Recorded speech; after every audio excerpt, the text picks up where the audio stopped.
नमस्कार दोस्तों, मैं लोकेश स्वागत करता हूं आपका अपने YouTube चैनल VRB एजुकेशन पर। दोस्तों, अपन ने पीछे वाली जो वीडियो थी उसमें पढ़ा था मौर्य प्रशासन को, मौर्य जो काल था उसके बारे में पढ़ा था। उसमें एक पॉइंट पढ़ा था यूनानियों का आक्रमण। तो यूनानी जो आक्रमण आया था सिकंदर के बारे में कुछ क्वेश्चंस जो पूछे जाते हैं पेपर में, वो टॉपिक कंप्लीट किया था। आज मौर्य जो वंश है उसी का दूसरा पॉइंट है दोस्तों। मौर्य वंश में हमने उससे पहले दो राजा कंप्लीट कर लिए हैं। पहला एक राजा आया था चंद्रगुप्त मौर्य, उसका जो गुरु था चाणक्य था, लेकिन जो धार्मिक जो गुरु थे वो भद्रबाहु थे। इन्होंने कौन से धर्म को अपनाया था? जैन धर्म को अपनाया था। आज इसी मौर्य वंश का दूसरा लेक्चर है दोस्तों। आप पहले वाली वीडियो जरूर देखिएगा क्योंकि सारे जो क्वेश्चंस हैं वो यहीं से निकल करके आ रहे हैं। आज दूसरा टॉपिक है दोस्तों। इस टॉपिक में हम पढ़ेंगे मौर्य वंश के प्रशासन के बारे में और एक सबसे महान सम्राट हुए हैं अशोक, महान सम्राट अशोक के बारे में वो टॉपिक है दोस्तों। स्टार्ट कर रहे हैं अपन।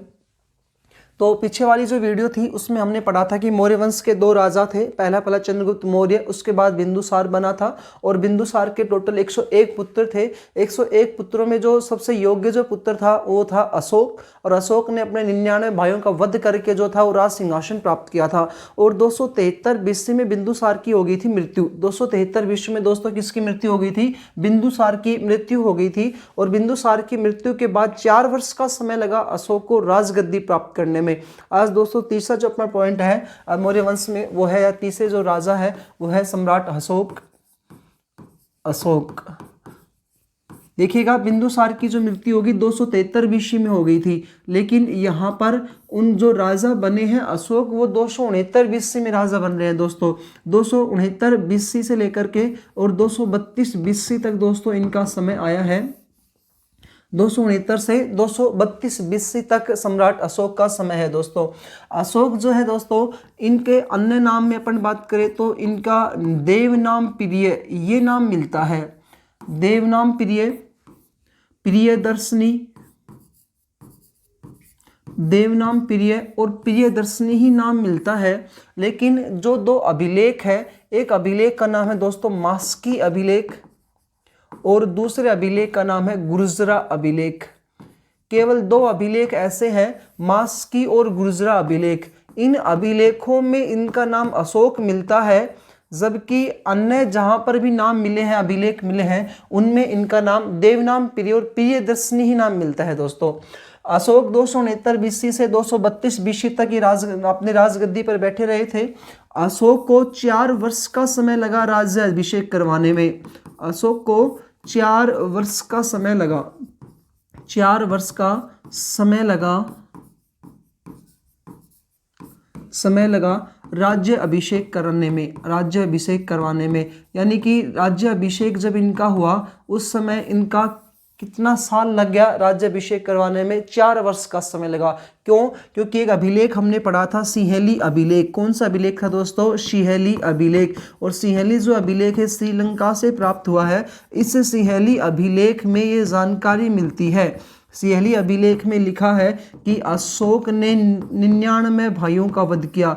लिखा है कि अशोक ने दोस्तों कितने भाइयों का वध किया है? 99 भाइयों का वध किया। अशोक ने 99 भाइयों का वध करके ये 4 वर्ष का समय लगा इनको राजा बनने में। 99 भाइयों का वध करके और दोस्तों 4 वर्ष का समय लगा इनको राजगद्दी प्राप्त करने में। इसलिए इनका समय कब आएगा? 269 बीसी से लेकर के 232 बीसी तक इनका समय है दोस्तों। अशोक ने 99 भाइयों का वध किया।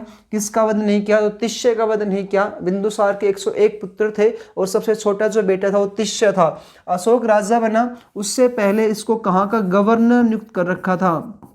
तो अशोक राजा बना उससे पहले ये अवंती के गवर्नर नियुक्त कर रखा था इन्हें, और अवंती जो है उज्जैन में है। तो अवंती के दोस्तों ये गवर्नर थे। इसके अलावा तक्षशिला पर जब हूण जाति आक्रमण करती है तो इनको ये क्या करते हैं? पराजित करते हैं। 2 बार उनका आक्रमण कर उन्हें पराजित किया था। इसके बाद करते हैं अशोक के आक्रमण और इम्पोर्टेंट अशोक के दोस्तों 2 आक्रमण है। पहला आक्रमण अशोक का फर्स्ट जो आक्रमण है वो इन्होंने किया कश्मीर पर। तो अशोक का पहला आक्रमण कहाँ पर हुआ था दोस्तों? कश्मीर पर हुआ। अशोक का प्रथम आक्रमण कश्मीर पर आक्रमण हुआ।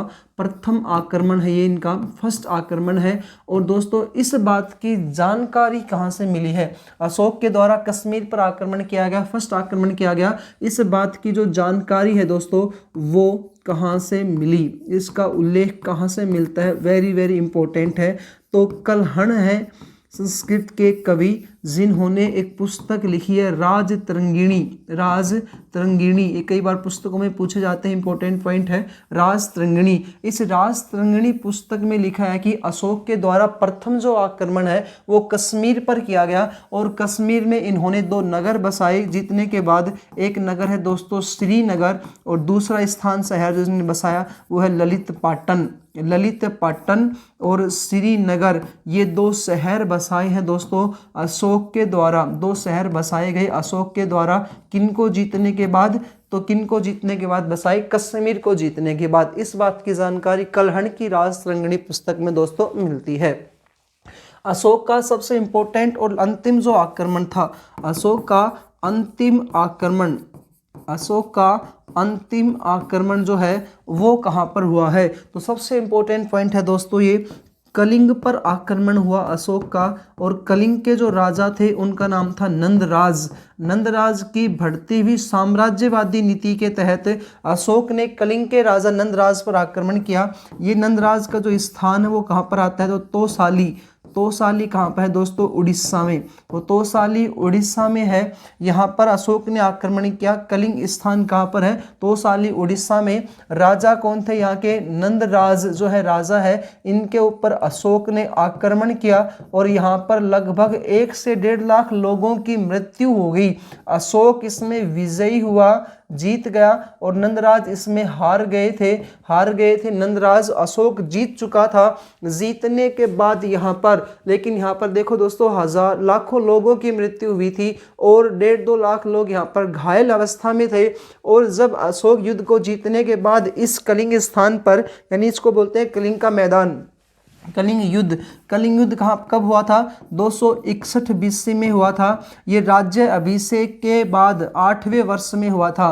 राज्य अभिषेक के 8वें वर्ष में हुआ था। इंपॉर्टेंट क्वेश्चन है दोस्तों, राज्य अभिषेक के 8वें वर्ष में हुआ था। 8वें वर्ष में हुआ था 261 BC में। और कलिंग का जो मैदान है वो तोसाली उड़ीसा में है दोस्तों। इस मैदान में जब युद्ध हुआ, नंदराज के पास भी बड़ी सेना थी और अशोक के पास भी बड़ी सेना थी। अशोक विजयी हुए। विजय होने के बाद जब इनके गुरु थे, गुरु का नाम था उपगुप्त। अशोक के गुरु का नाम, तो अशोक के गुरु का नाम है दोस्तों उपगुप्त। उपगुप्त जो है वो अशोक को यहाँ लेकर गए और यहाँ पर जो नरसंहार हुआ था उस नरसंहार को देख करके अशोक भी यहाँ रोने लग जाते हैं। और उपगुप्त के कहने पर इन्होंने युद्ध घोष के स्थान पर, किसने? अशोक ने युद्ध घोष के स्थान पर, युद्ध घोष का ही दूसरा नाम आता है भेरी घोष। युद्ध घोष या भेरी घोष के स्थान पर दोस्तों ये नारा हटा, ये पहले नारा था इनका युद्ध घोष का नारा, इसके स्थान पर इन्होंने दूसरा नारा दिया, धर्म घोष का नारा दिया।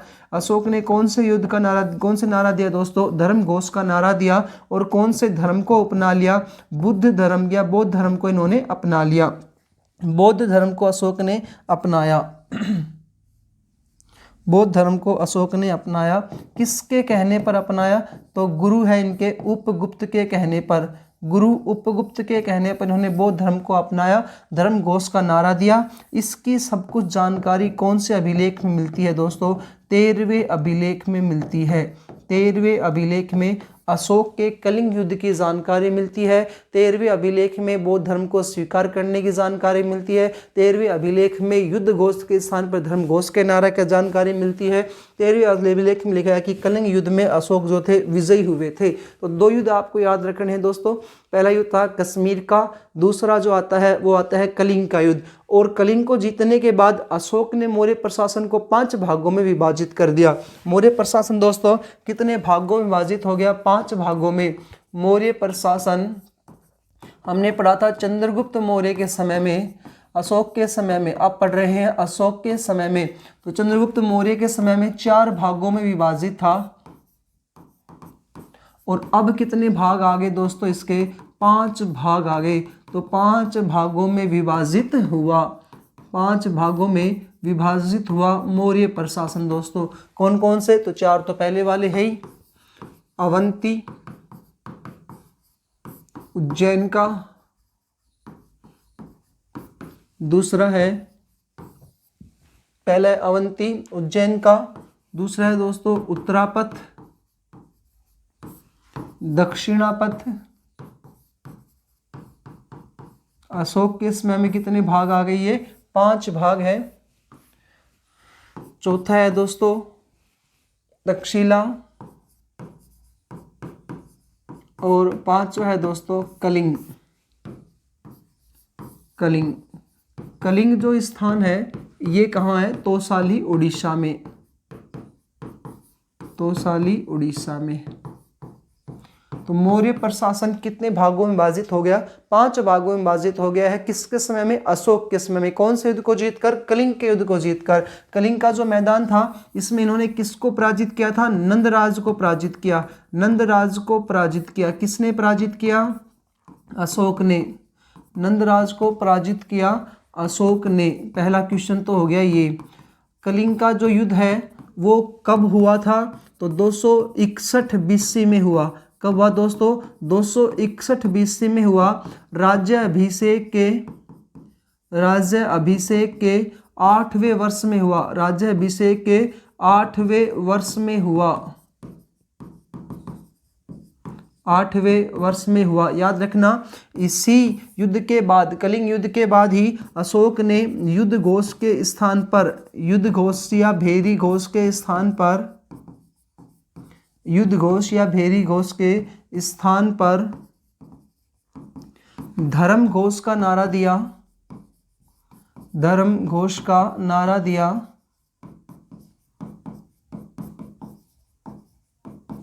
और लास्ट पॉइंट है, इन्होंने बौद्ध धर्म को स्वीकार किया।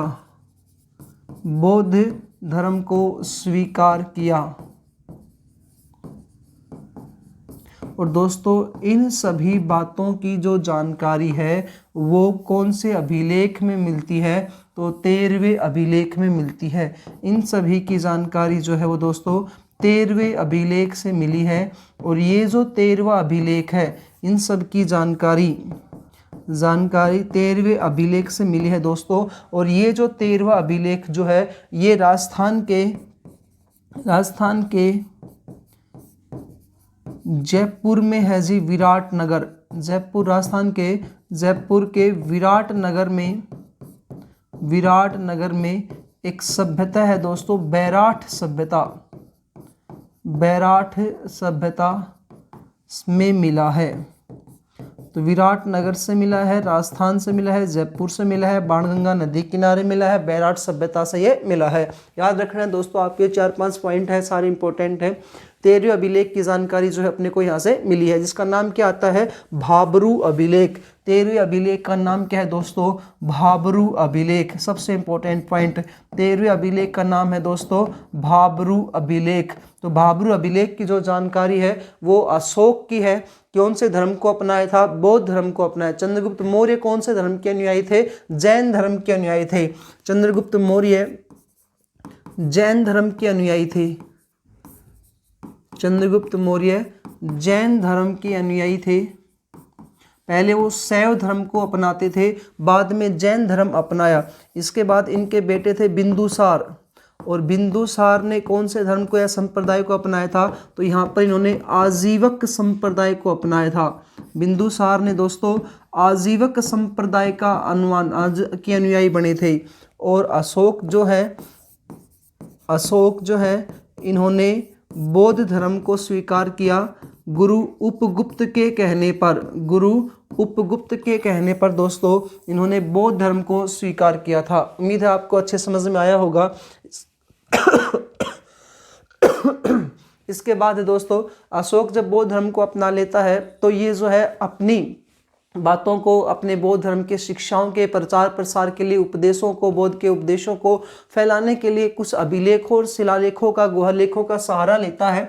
वही पॉइंट है। तो अगला नेक्स्ट हेडिंग है अशोक के द्वारा अपने उपदेशों को अपने उपदेशों को और बौद्ध धर्म की शिक्षाओं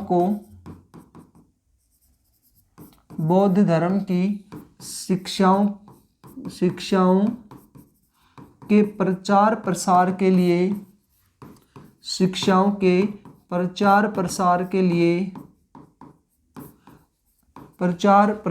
लिए अभिलेखों का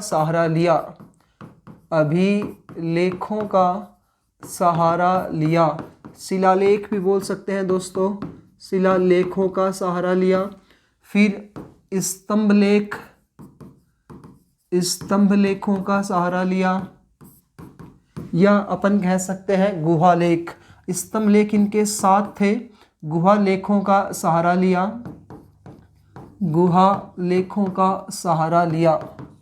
गुहालेख कितने दोस्तों? 3। गुहालेख कितने हैं यहाँ पर? 3। गुहालेखों का सहारा लिया।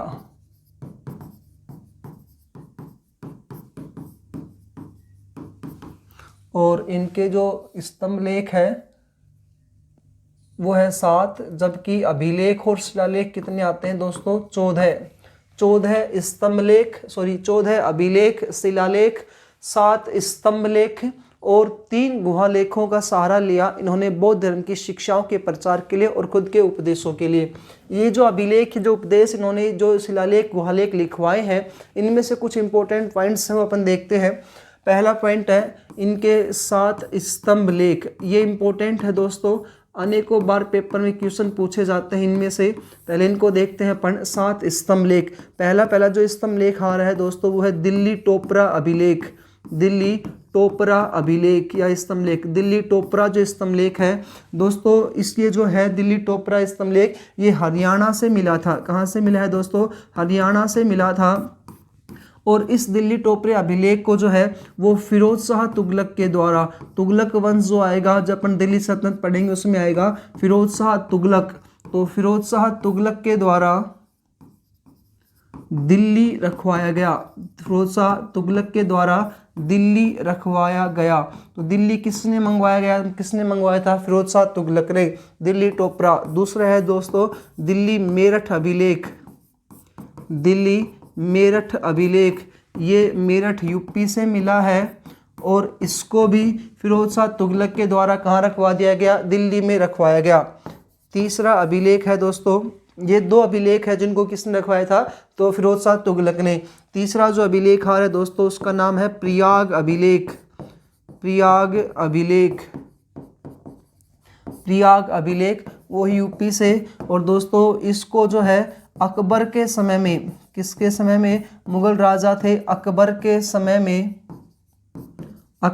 समय में जहांगीर के द्वारा दिल्ली रखवाया गया। जहांगीर के द्वारा इलाहाबाद रखवाया गया। इलाहाबाद में रखवाया गया।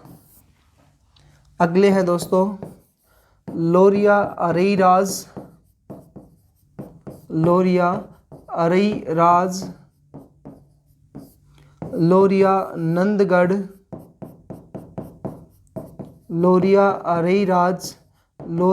नंदगढ़ और 2 हैं रामपुरवा, दोनों बिहार में है। एक 6 पे भी रामपुरवा और 7 पे भी दोस्तों रामपुरवा। तो ये 7 स्तंभ लेखों का आपको नाम याद रखना पड़ेगा। सबसे इम्पोर्टेंट दिल्ली टोपरा।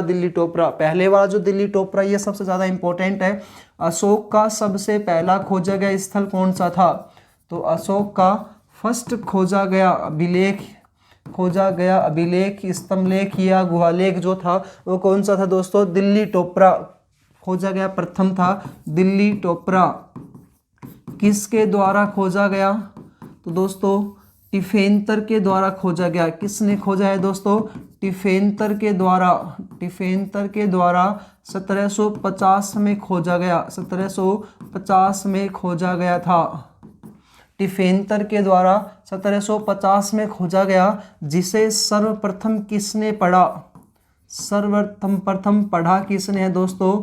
सर्वप्रथम पढ़ने वाले हैं इसको दिल्ली टोपरा अभिलेख ही सबसे पहले पढ़ा गया है, सबसे पहले यही खोजा गया था। और दिल्ली टोपरा जो अभिलेख है इसको सबसे पहले किसने पढ़ा है? तो सबसे पहले पढ़ने वाले हैं जेम्स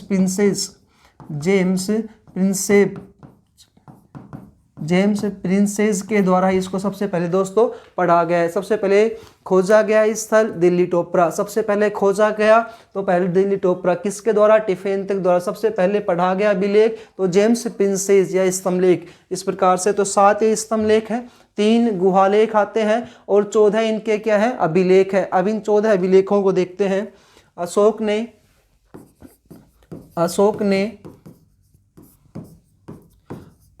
अपने उपदेशों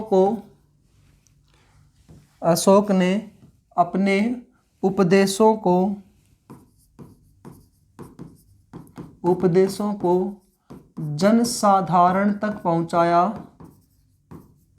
यानी लोगों तक पहुंचाया, जनसाधारण तक पहुंचाया, जो इनको जो मोटिवेशन मिली थी किनसे प्राप्त हुई थी या किससे इन्होंने शिक्षा ग्रहण की? जिसकी शिक्षा या जिसकी प्रेरणा जो है, जिसकी प्रेरणा ईरानी राजा थे, ईरानी राजा डेरियस प्रथम से ग्रहण की, ईरानी राजा डेरियस प्रथम से ग्रहण की। तो अशोक ने लोगों तक बौद्ध धर्म की शिक्षाओं और अपने उपदेशों को पहुंचाने के लिए जो अभिलेख वगैरह लिखवाए हैं, इनकी जो प्रेरणा है वो कहाँ से ग्रहण की है? तो ईरानी राजा डेरियस प्रथम से ग्रहण की है। दूसरा पॉइंट, अशोक ने किस भाषा का प्रयोग किया? तो अशोक की जो भाषा है लिखवाने के लिए, तो भाषा थी इनकी अर्धमागधी या प्राकृत भाषा में इन्होंने ये लिखवाए हैं। अगला पॉइंट, अशोक की लिपि कौन कौन सी थी? तो ये जो लेख लिखवाने की जो लिपि थी वो कौन कौन सी थी? दोस्तों 4 लिपियां हैं इनकी। पहली लिपि है ब्राह्मी लिपि। ये जो लिपि है भारतीय लिपि है, जो बाएं से दाएं लिखते हैं अपन, भारतीय लिपि है। इसके अलावा दूसरी लिपि है खरोष्ठी लिपि, ये पाकिस्तान की लिपि है, पाकिस्तानी लिपि है खरोष्ठी लिपि। तीसरी लिपि है अरमाइक और चौथी है दोस्तों ग्रीक लिपि, अरमाइक और ग्रीक लिपि, अरमाइक और ग्रीक लिपि। ये जो दोनों लिपियां हैं ये अफगानिस्तान की लिपि है, अफगानिस्तान की लिपि है। अशोक के द्वारा जनसाधारण तक जो बात पहुंचाने की प्रेरणा थी डेरियस प्रथम से ग्रहण की गई। भाषा इनकी प्राकृत या अर्धमागधी थी। 4 लिपियों का इन्होंने प्रयोग किया है, ब्राह्मी, खरोष्ठी, अरमाइक और ग्रीक लिपियों का इन्होंने दोस्तों प्रयोग किया है। हमने पढ़ा था इनके जो अभिलेख हैं उन अभिलेखों में से मास्की और गुर्जरा जो अभिलेख है, मास्की और गुर्जरा जो अभिलेख है, इनमें इनका नाम अशोक मिलता है। बाकी अन्य अभिलेखों में दोस्तों इनका जो नाम है वो मिलता है प्रियदर्शनी या देवनाम प्रिय। उसके अलावा अशोक के जो 14 अभिलेख हैं, इन 14 अभिलेखों में से एक अभिलेख ऐसा है जिसका नाम है सोर-ए-कुहाना या कांधार का अभिलेख। अशोक का एक अभिलेख है कांधार का अभिलेख। अशोक का जो कांधार का अभिलेख है, अशोक का कांधार अभिलेख, इसी का दूसरा नाम आता है सोर-ए-कुहाना, सोर-ए-कुहाना। यह जो अभिलेख है कांधार या सोर-ए-कुहाना अभिलेख, ये द्विभाषीय अभिलेख है, द्विभाषीय अभिलेख है। 2 भाषाओं में लिखा गया एकमात्र अभिलेख है, द्विभाषीय अभिलेख है, द्विभाषीय अभिलेख है। एक अभिलेख है दोस्तों रुकमंदे अभिलेख, रुकमंदे अभिलेख। इस अभिलेख को अशोक का आर्थिक अभिलेख कहा जाता है, क्योंकि इस अभिलेख को अशोक का आर्थिक अभिलेख कहा जाता है क्योंकि एक बार अशोक नेपाल गए और नेपाल के जो लुम्बिनी गांव था जहां महात्मा बुद्ध का जन्म हुआ था, उस लुम्बिनी गांव के लोगों का यहाँ पर इन्होंने कर जो था वो टैक्स जो था वो माफ़ कर दिया था, इसलिए इसको बोलते हैं आर्थिक अभिलेख। अशोक के दो अभिलेख हैं, एक है रुकांधार अभिलेख, दूसरा है दोस्तों रुकमंदे अभिलेख। कांधार जो अभिलेख है, इस अभिलेख में इसको जो है एक कोहाना भी कहा जाता है, जो द्विभाषी अभिलेख है। रुकमंदे जो अभिलेख है इसे आर्थिक अभिलेख है, लुम्बिनी गांव में लोगों का टैक्स माफ किया था इनके द्वारा यहाँ पर। मास्की गुर्जरा जो अभिलेख है, इनमें इनका नाम अशोक मिलता है, बाकी जगह देवनाम प्रियदर्शनी इनका नाम है। अशोक के द्वारा या अशोक के 14 अभिलेख, अशोक के 14 अभिलेख, 14 अभिलेख। अब दोस्तों जो इम्पोर्टेंट है वो आपको बताता चलता हूँ। देखिएगा एक बार जो इम्पोर्टेंट जो पॉइंट्स थे इनमें, पहले था अशोक के द्वारा जो 14 अभिलेख लिखवाए गए, इनमें से क्वेश्चन पूछेगा कि ये कौन से नंबर का अभिलेख है, तो मैं अंडरलाइन कर रहा हूँ, जो अंडरलाइन कर रहा हूँ ये इंपॉर्टेंट है। अशोक ने पहला जो अभिलेख लिखवाया है, इसमें इन्होंने कहा है कि जीव जंतुओं के ऊपर दया करनी है, तो अहिंसा का पालन करना, जीव जंतुओं के ऊपर दया करना ही क्या है, पहला अभिलेख है इनका। अशोक का पहला अभिलेख आता है अहिंसा का पालन करे। दूसरा अभिलेख आता है दोस्तों लोक कल्याणकारी कार्य करना, लोक कल्याणकारी कार्यों को करना। दूसरा अभिलेख है दोस्तों लोक कल्याणकारी कार्यों को करना, लोगों के कल्याण संबंधी जो इन्होंने कार्य किए थे उनका उल्लेख मिलता है इसमें। तीसरा अभिलेख है दोस्तों प्रत्येक 5वें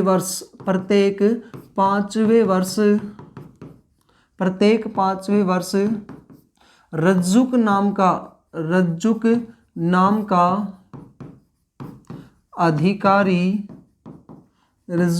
का अधिकारी राज्य का दौरा करेगा, ये इनका तीसरा अभिलेख कहता है।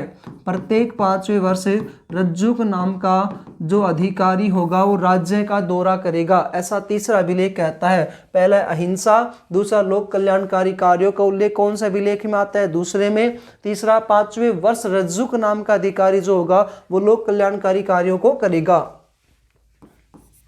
चौथा है इसमें जो पहला, दूसरा, तीसरा ये पूछा जाता है रज्जुक जो अधिकारी कौन से अभिलेख संबंधित है, तो तीसरे अभिलेख से संबंधित है। उसके बाद चौथा है अशोक के उपदेशों का उल्लेख मिलता है, अशोक के उपदेशों का उल्लेख मिलता है, उपदेशों का उल्लेख मिलता है। पांचवा अशोक ने महामात्र नामक अधिकारी की नियुक्ति की है, महामात्र नामक अधिकारी की नियुक्ति की, तो महामात्र देगा पेपर में। महामात्र नामक जो अधिकारी है कौन से अभिलेख संबंधित है, 5वें से। महामात्र नामक अधिकारी की नियुक्ति की है। ये जो महामात्र नामक जो अधिकारी है ये शांति काल जब होगा तो लोगों को प्रार्थनाएं धर्म घोष के बारे में या धर्म के बारे में बताएगा, और जब युद्ध काल होगा तो उस समय युद्ध की बातें या उन लोगों के अंदर शूरवीरता भावना पैदा उत्पन्न करेगा, ये महामात्र। छठा कह रहा है कि कोई भी व्यक्ति जो है जिसको कोई भी कठिनाइयां हैं, किसी भी व्यक्ति को कोई भी परेशानियां है, वो सीधा अशोक से उसको अवगत करवा सकता है, सीधा अशोक के पास जाकर के अशोक को बता सकता है कि तो कठिनाइयों को अशोक को बताना, कठिनाइयों को अशोक से अवगत कराना, ये छठा अभिलेख कहता है। और सातवां अभिलेख इंपॉर्टेंट है, इसमें अशोक को एक राष्ट्रीय शासक के रूप में नियुक्त किया गया है, अशोक को राष्ट्रीय शासक, पूरे देश का राजा, तो अशोक को राष्ट्रीय शासक के रूप में नियुक्त किया गया है, अशोक को राष्ट्रीय शासक के रूप में नियुक्त किया गया है, ऐसा कहता है सातवां अभिलेख। आठवां इंपॉर्टेंट है दोस्तों, अशोक कहते हैं कि बोधि वृक्ष की यात्रा, अशोक ने राष्ट्रीय शासक के रूप में नियुक्त किया गया है, सातवां। और आठवां भी इंपॉर्टेंट है, ये कहते हैं कि बोधि वृक्ष की यात्रा जीवन में एक बार करनी अनिवार्य है, कि यात्रा जीवन में एक बार करनी अनिवार्य है, एक बार करनी अनिवार्य है। बोधि वृक्ष वही है जहाँ पर महात्मा बुद्ध को ज्ञान की प्राप्ति हुई थी। और बोधि वृक्ष को बाद में शशांक राजा थे गौड़ वंश के, उन्होंने कटवा दिया था। तो बोधि वृक्ष की जीवन में एक बार यात्रा करनी है। 8वां वेरी वेरी इंपॉर्टेंट है। 7वां और 8वां अनेकों बार पेपर में आते हैं। राष्ट्रीय शासक के रूप में कौन सा अभिलेख बताता है और बोधि वृक्ष की यात्रा जीवन में एक बार करनी है, ऐसा कौन सा कहता है। अगला है, इन्होंने कहा कि धर्म का जो मंगल्यमान है, धर्म का मंगल्यमान यानी कि धर्म की जो गूंज है, धर्म का जो आगे बढ़ावा देना है, धर्म की मंगलमान चारों ओर गूंजे, चारों ओर गूंजे। उसके बाद है, अशोक ने कीर्ति शब्द की निंदा की है। अशोक ने जो यश मान सम्मान, जो बड़ाई लेने की बात है, जो कीर्ति की बात करते हैं, उनकी क्या की है, निंदा की है, कीर्ति की निंदा की है।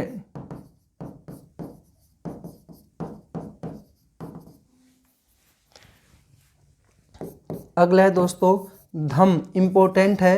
धम्म, धम्म का प्रचार प्रसार हो, धम्म का प्रचार प्रसार हो। ये धम्म जो शब्द है, इसका अर्थ होता है दोस्तों सभी धर्मों का आदर सम्मान करना, बौद्ध धर्म की शिक्षाओं को आगे बढ़ाना, बौद्ध धर्म के उपदेशों को अपने जीवन में अपनाना।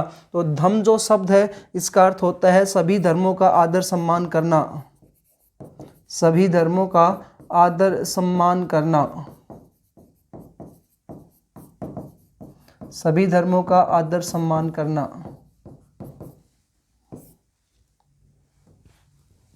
उसके बाद सभी धर्मों का अगला भी अभिलेख ही है, उसी का नाम ही है सभी धर्मों का आदर सम्मान करना। वो धम्म शब्द था, सभी धर्मों का आदर सम्मान करना। धम्म शब्द का भी अर्थ यही है और इनका जो अभिलेख है अगला, वो भी यही है। अभी अभी पढ़ा था कि धम्म शब्द जो है, ये धम्म शब्द का अर्थ है सभी धर्मों का आदर सम्मान करना। ये 13वां अभिलेख है और ये 11वां अभिलेख है। और जो 12वां अभिलेख है, ये अभिलेख ये कहता है कि सभी धर्मों का आदर सम्मान करे। एक पॉइंट और है, धम्म में अशोक ने 256 रात्रि बिताई थी। धम्म में अशोक ने कितनी रात्रि जो है धम्म में बिताई थी, 256 रात्रि बिताई थी। इसका अर्थ ये है कि जैसे जागरण वगैरह होते हैं, वो 256 रात्रि अशोक ने यहाँ पर बिताई थी। 13वां अभिलेख जो है ये हो गया 11वां अभिलेख। उसके बाद है 12वां अभिलेख। अशोक ने कहा कि सभी धर्मों का आदर सम्मान हो, सभी धर्मों का आदर सम्मान हो, आदर सम्मान हो। ये 12वां अभिलेख कहता है दोस्तों। 13वां जो अभिलेख है, ये हमने पढ़ाई था अभी, कलिंग युद्ध की जानकारी मिलती है, कलिंग युद्ध की जानकारी मिलती है। और कलिंग युद्ध की जो जानकारी है, इसमें हमने पढ़ा था भाब्रू अभिलेख मिला है, बैराठ की सभ्यता से मिला है, जयपुर में राजस्थान के। और यहाँ से इन्होंने युद्ध घोष के स्थान पर धर्म घोष का नारा दिया था। सबसे ज़्यादा इम्पोर्टेंट है 13वां अभिलेख। 14वां अभिलेख है, मैंने बहुत सारे अभिलेख लिखवा लिए। मैंने, ये अशोक कह रहा है 14वें अभिलेख में, मैंने बहुत सारे अभिलेख लिखवा लिए, अभिलेख लिखवा लिए और लिखवाने अभी बाकी है, और अभी लिखवाने बाकी है, और अभी लिखवाने बाकी हैं। इस प्रकार से दोस्तों ये थे अशोक के 14 अभिलेख, स्तंभ लेख और गुहालेख। इसके बाद इन्होंने डेरियस प्रथम से शिक्षा ग्रहण की थी। 4 लिपियों में लिखे हैं। 2 इनके जो थे वो लिपियों का 2 भाषाओं के इन्होंने प्रयोग किया है। और एकमात्र अभिलेख है द्विभाषीय, जिसको बोलते हैं सौरे कोहाना या गांधार अभिलेख। और एक ऐसा अभिलेख जिसमें आर्थिक अभिलेख कहा जाता है, वो रुकमंदे अभिलेख। इसके अलावा अशोक जो थे, इनकी पत्नी का जो नाम था वो था देवी। अशोक की पत्नी है दोस्तों देवी। और देवी जो इनकी पत्नी थी, अशोक की पत्नी देवी थी, जिनसे एक लड़का है, उसका नाम है महेंद्र। और दोस्तों एक लड़की है जिसका नाम है संघमित्रा, महेंद्र और संघमित्रा। इन दोनों को अशोक ने श्रीलंका भेजा था। इन दोनों को अशोक ने श्रीलंका भेजा बौद्ध धर्म के प्रचार प्रसार के लिए। बौद्ध धर्म के प्रचार प्रसार के लिए। बौद्ध धर्म के प्रचार प्रसार के लिए। तो इस प्रकार से ये एक पॉइंट आया था महान सम्राट अशोक का। अशोक जो थे इन्होंने सबसे पहले कश्मीर पर आक्रमण किया, वहाँ श्रीनगर और ललित पाटन 2 नगर बसाए। इस बात की जानकारी राजतरंगिणी नामक पुस्तक में मिलती है, कल्हण के द्वारा लिखा गया था। उसके बाद इनका आक्रमण कलिंग पर हुआ जो राज्याभिषेक के 8वें वर्ष बाद या 9वें वर्ष में हुआ था। इसमें इन्होंने जो थे कलिंग के राजा नंदराज को पराजित किया और उनको हरा करके इन्होंने अपना 5वां जो मौर्य प्रशासन स्थान था उसको कलिंग बनाया। तो 5 इन्होंने मौर्य प्रशासन को विभाजन किया, 14 अभिलेख, 7 स्तंभलेख, 3 गुहालेख लिखवाए और ये लिखवाने की जो प्रेरणा थी डेरियस प्रथम से इन्होंने ग्रहण की थी। इसके बाद अशोक जो है इसमें अपन अब बात करते हैं कि अंतिम जो शासक थे मौर्य वंश के वो, तो मौर्य वंश का पहला राजा जो था वो तो था चंद्रगुप्त मौर्य। उसके बाद बने थे लास्ट में तो मौर्य वंश का जो अंतिम राजा है, जो अंतिम राजा मौर्य वंश का अंतिम राजा थे वृद्धर्थ। वृद्धर्थ जो थे ये मौर्य वंश के अंतिम राजा थे। इन मौर्य वंश के अंतिम राजा वृद्धर्थ की हत्या पुष्यभूति शुंग के द्वारा कर दी गई। पुष्यभूति शुंग के द्वारा कर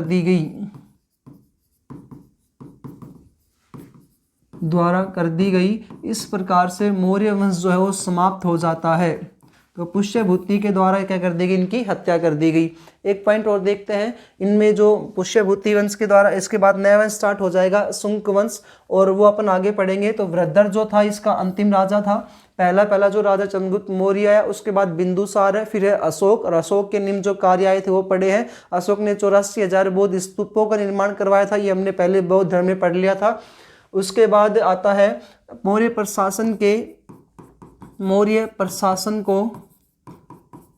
मौर्य प्रशासन को चाणक्य के द्वारा 18 भागों में विभाजित किया गया था। 18 भागों में विभाजित किया गया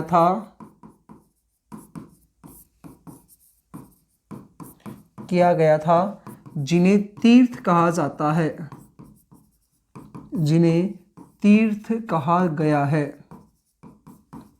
तो चाणक्य के द्वारा मौर्य प्रशासन को कितने भागों में बांटा गया, 18 भागों में बांटा गया, जिन्हें क्या कहा गया, तीर्थ। अब कुछ इंपॉर्टेंट्स है देख लेते हैं। राजा, तो सबसे ऊपर कौन होना चाहिए, राजा के पास दुर्ग होने चाहिए, सेना होनी चाहिए, उसके पास दुर्ग हो, सेना हो। राजा के पास दुर्ग हो, सेना हो, उसके पास अच्छे अमात्य को अपन बोल सकते हैं मित्र,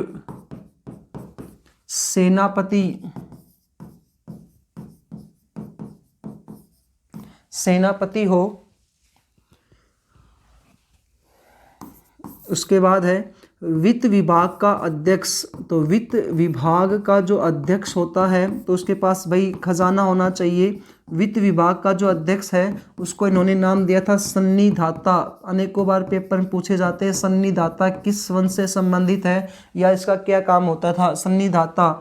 अगला है समाहर्ता। समाहर्ता जो होता है ये वहाँ पर जो टैक्स वसूलने संबंधित काम करता था, तो कर वसूलने वाला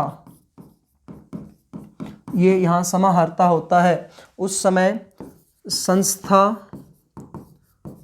और एक है संचारा। संस्था और संचारा ये 2 प्रकार की गुप्तचर प्रणालियाँ होती थी।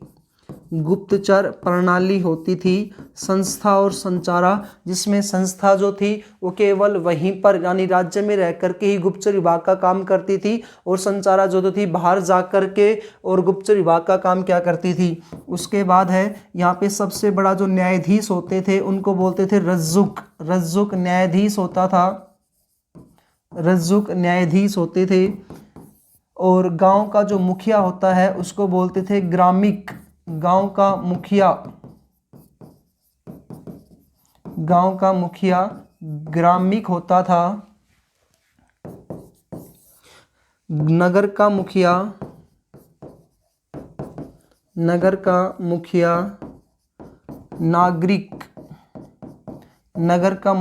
नागरिक है। गांव का राजकीय जो अधिकारी होता था उसको ग्राम योजक कहते थे। ग्राम का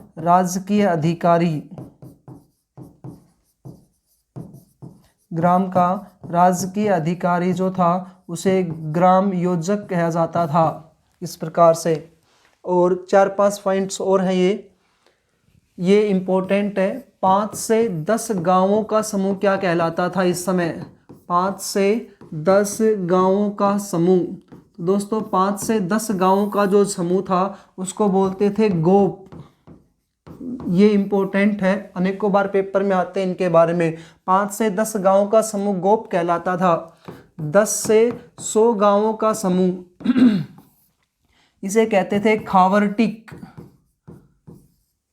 संघरक।